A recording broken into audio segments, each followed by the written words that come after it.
This season on Chef Class, it's all about variations. We'll be showing our home cooks different recipes highlighting one ingredient. Become a master chef from the comfort of your own kitchen.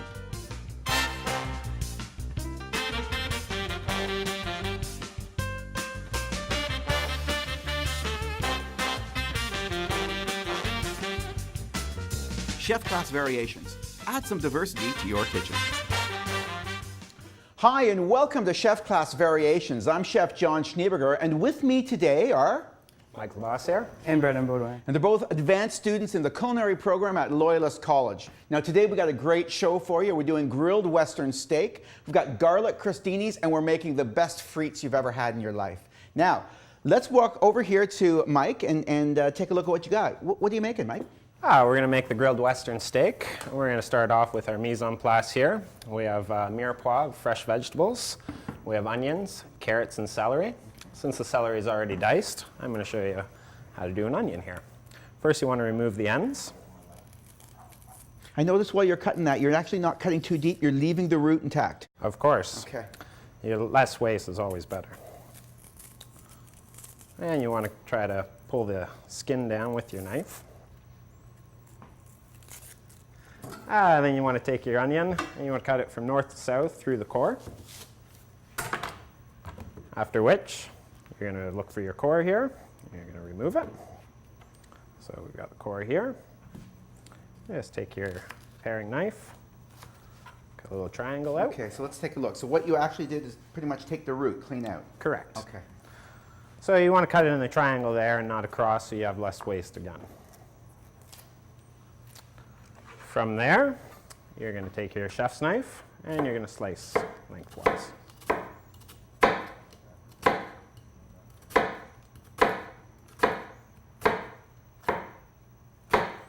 You get a nice even dice. You're going to make an incision across here. And then here you want to let your knife do the work. Long slices. So that's a pretty quick and accurate way of actually dicing up then. Yes, most definitely, chef. Okay. So with the carrot, just clean off my knife here. We're going to cut the carrot in half. And we're going to make sure we do the same even sizes all the way across. The carrot's a little thicker at the bottom, so we'll just slice here. So you're looking for kind of a medium dice here, Most right? definitely, chef.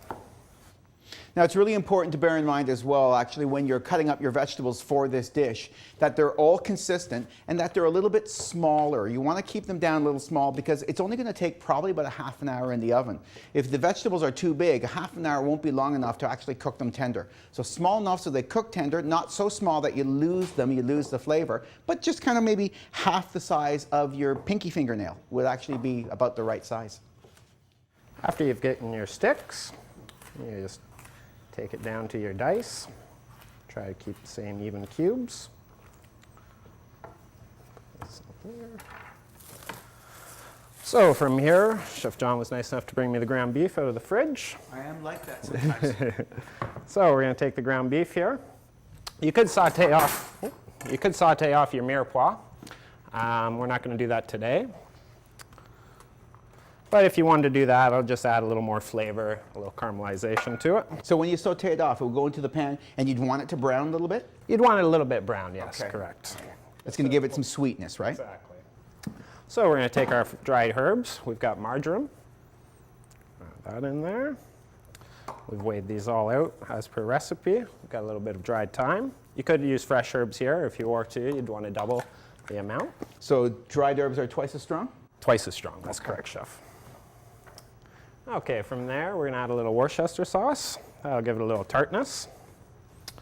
And we've got a little bit of tomato juice here, just to moisten everything up. And we've beaten 2 eggs slightly. We're going to add that in there. That'll help bind everything together.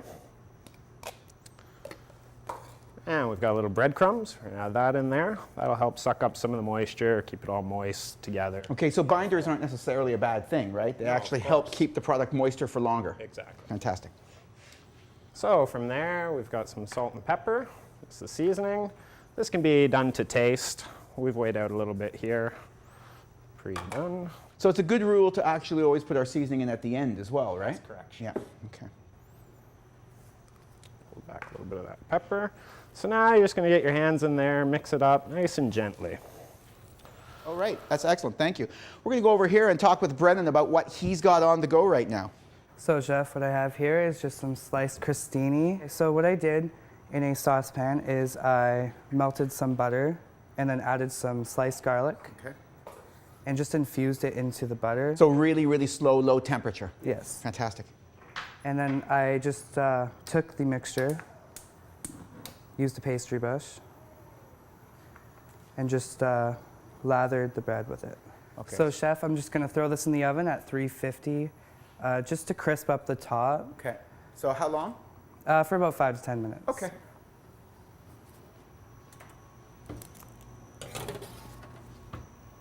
All right, now we've got to talk about actually making our frites, our French fries, right? So I notice you already have some cut over here. What's the next step? What do we do? So Chef, I just sliced them into about thick matchsticks. They're about an inch thick. Okay.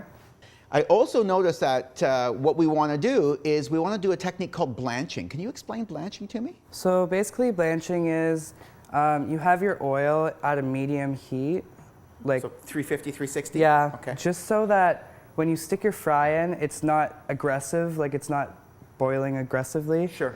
But you just have like a light bubble.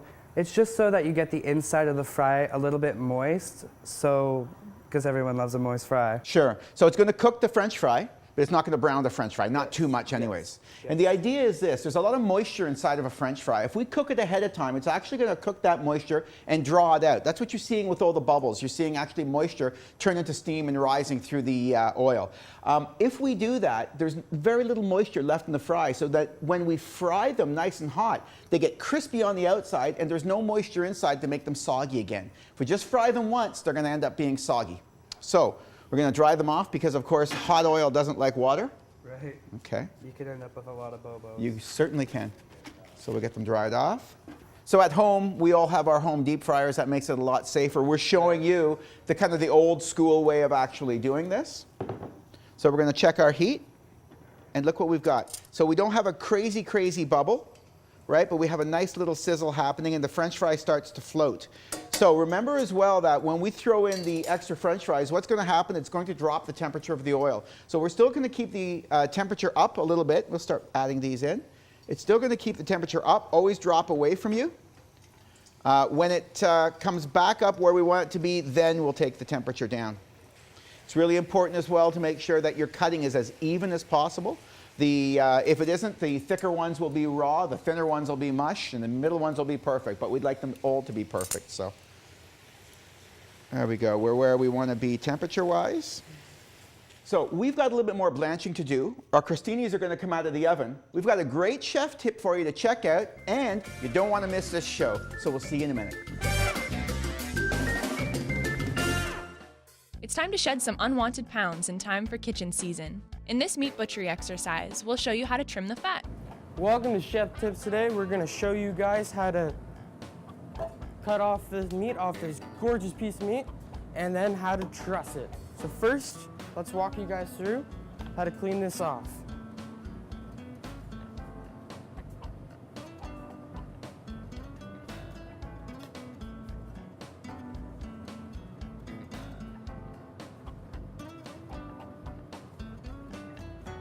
So we're going to trim off the excess fat, and then we're going to go on to the connective tissue, because that's stuff that does not break down when you cook it. Look at that gorgeous marbling in there.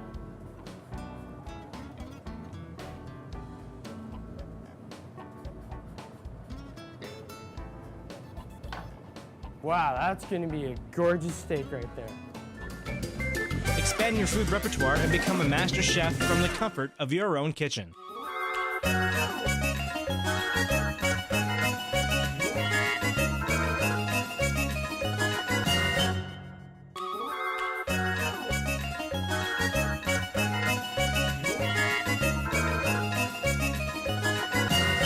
Hey, welcome back to Chef Class Variations. All right, we are ready to start putting together our grilled Western steak.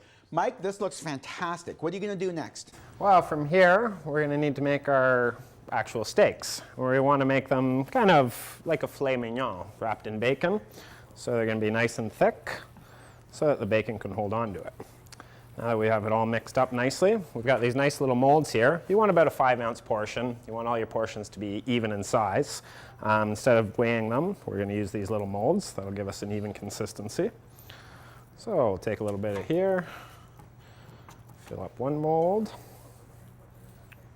and we'll fill up our second mold.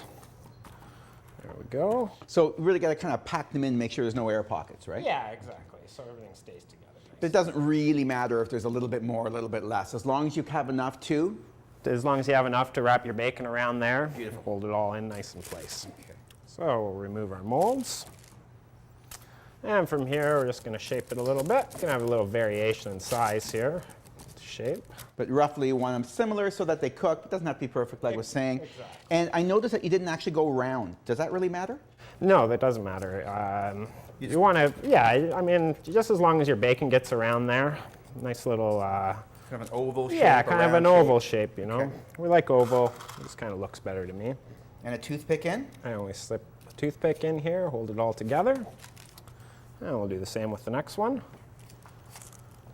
So I noticed, let's make sure everybody can see here. When you actually tucked it around the back, you had to kind of pull it and tuck it a little bit? Exactly. You want to make sure that your bacon overlaps here so that you get toothpick through both sides and it'll hold together. And as the bacon cooks, it's going to want to pull back. So the toothpick is really, really important to make sure it actually cooks together. Really got to be careful and make sure we pull it out before we're done. But Most definitely. okay. Nobody wants to use a toothpick. So you're going to go ahead. You're going to keep that going. Exactly. Right. Finish this up. Right. So what I'm going to do right now is I'm going to make an onion confit. So we have the rest of this lovely onion that Mike actually cut earlier. And what I'm going to do is the same thing. Right here is the root, and because I want to do a julienne, I want to take out the root. So that's going to be gone. And then what I want is just a nice, very thin slice. I'm not looking for a dice.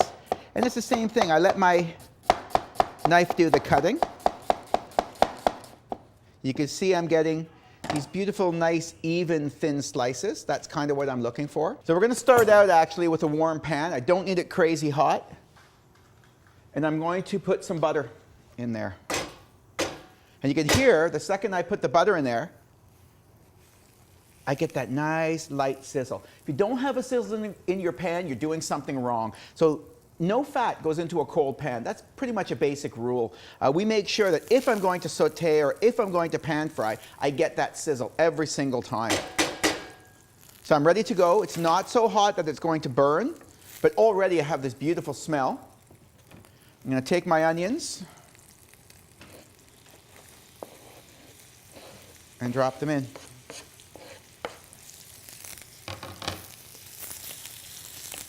Now I want a little bit of caramelization, but I definitely don't want to burn the butter. So about medium heat. I'm going to let this sweat and almost a saute very lightly. You've seen a lot of chefs shake the pan, and we always think to ourselves, oh, that's just something fancy. What shaking the pan really does is kind of distribute the food all around. So if I have it all bunched into a corner, what really happens is I don't actually use the whole pan to cook, and things end up kind of being soft and mushy. When I shake the food around in the pan, what I'm doing is I'm just distributing it around and making sure that it's nice and even, cooks evenly. Now, that's not done. I need a little bit of garlic. I love garlic. So I'm just going to take, well, maybe not that much, but I am going to take about 4 or 5 of them. And I'm going to cut them up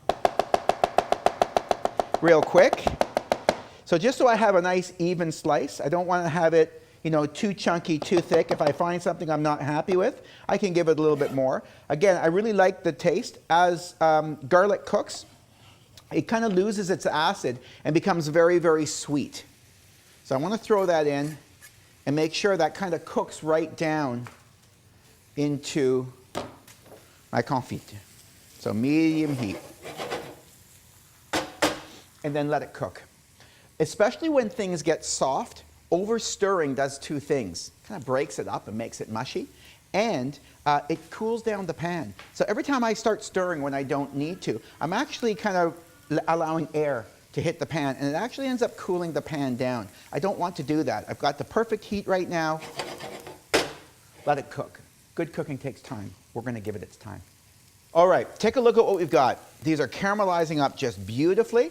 I'm going to, at this point, because they're so close to being done, I'm going to season them. A little bit of salt, really good sea salt is beautiful. A bit of kosher salt would be wonderful. A little bit of pepper. And all I want to do is let that natural flavor of the onion and the garlic really, really come out. And that's pretty much it. I'm going to take the temperature right down and turn it off right now. And this is what I would do to serve with our grilled Western steak today. This is going to be really, really delicious. Now, Brennan, you have temperature up high here, and we want to actually fry them this time, Yes. right? We're not blanching We anymore. want to make sure that we get a nice caramelization on the outside. All right, so how do we check for temperature? So I'm just going to stick the fry right in there. And we're going to watch, and it's going to start frying. Okay, so we're just about there, right? Almost there. Okay, so Mike, how are we doing with the meat? Excellent. We've got them all formed up. We've wrapped them all with bacon. Now we're just going to take them over, pop them in a 400-degree oven because we want that bacon to crisp up. Beautiful. And here we go.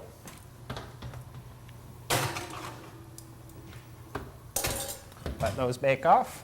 Wonderful. So let's throw some of these fries in, and we'll get it nice and, yeah, here we go. Make sure that they're apart.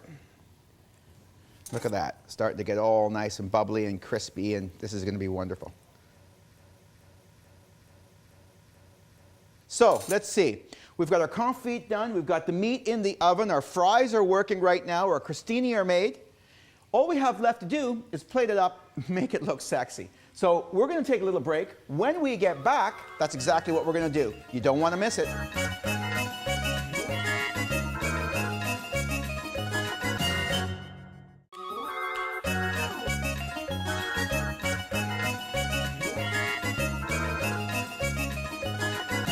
Hey, welcome back to Chef Class Variations. As promised, we're ready to go. So look at these French fries. My goodness, they look absolutely perfect. Brennan, you ready to take care of that? Yes, chef. Excellent. Mike, how's the meat? I just checked it, Chef, and it's all ready to go. Let's pull it out of the oven. Okay.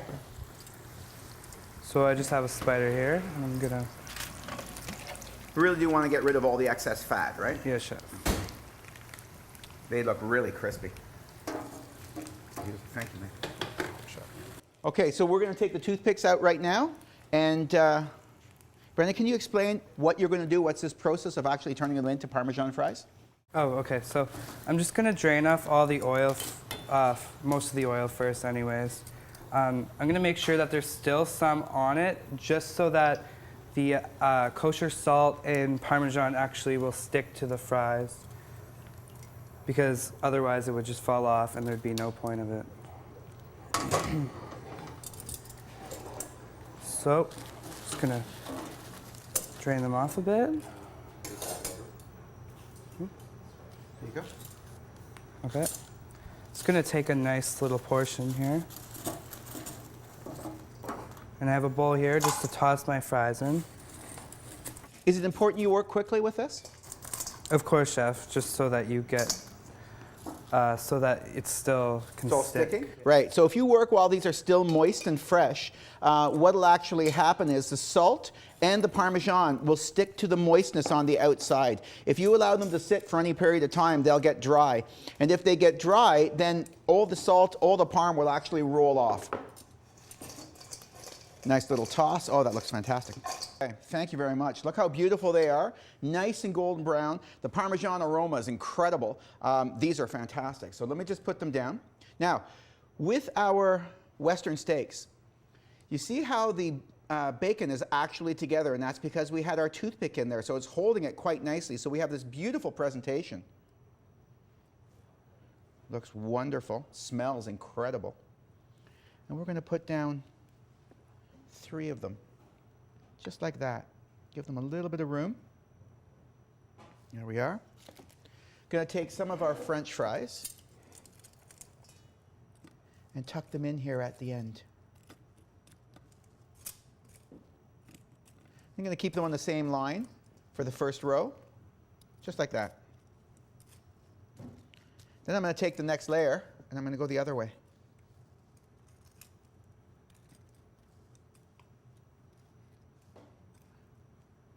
There we are. Then I'm going to take the last layer, and I'm going to go the other way yet. because I want to have them look nice and high, nice and full. Okay, remember we had this wonderful confit of onion and garlic. So that's going to go right on top. And again, that's going to give the steak a little bit of height as well. There we are. Just move that aside. Okay, we have our crostini that we're going to tuck around in the corner. So everybody gets a crostini with their meal. And then, of course, just a little bit of garnish. You know, you don't really need huge amounts because, quite frankly, that's a beautiful plate to begin with. Yeah, so I just want to add maybe a little bit of lemon just to kind of finish the theme. And lemon's going to give it a bit of freshness. So a little squeeze of lemon on top of the garlic is quite wonderful. Just like that. A little bit of herb. We have wonderful, great big flat leaf parsley here. And the same thing. You don't really need too terribly much. It's just going to help with some color. So I'm going to take that and tuck that right in here. Okay, so just a little bit of color. I don't really need too much, and I certainly don't want to over garnish or crowd the plate. So the last little bit, and the only little touch, is I have lemon zest. Lemon zest is where all the essential oils of the lemon are. So just the tiniest touch on top, and that's going to give each of these steaks the freshness that we were talking about a moment ago. And here is a finished product. I'd be tickled pink if somebody served this to me, and I'd be proud to serve this to one of my guests. That's how I'd do it. Looks great. Thank you. If you like what you saw today, check out loyalisttv.com, where we have all our past chef class episodes, plus the recipes you saw today and many more, along with chef tips. It's a great site. You gotta check it out. It is a great site. Absolutely. Also, we have a student-run dining room at Loyalist College. It's Club 213, and you can find a link on the website. Great service. Great prices. Yeah, absolutely. You really should check it out. Definitely. Hey, thank you so much for joining us today at Chef Class Variations, and we look forward to seeing you next time. Bye now.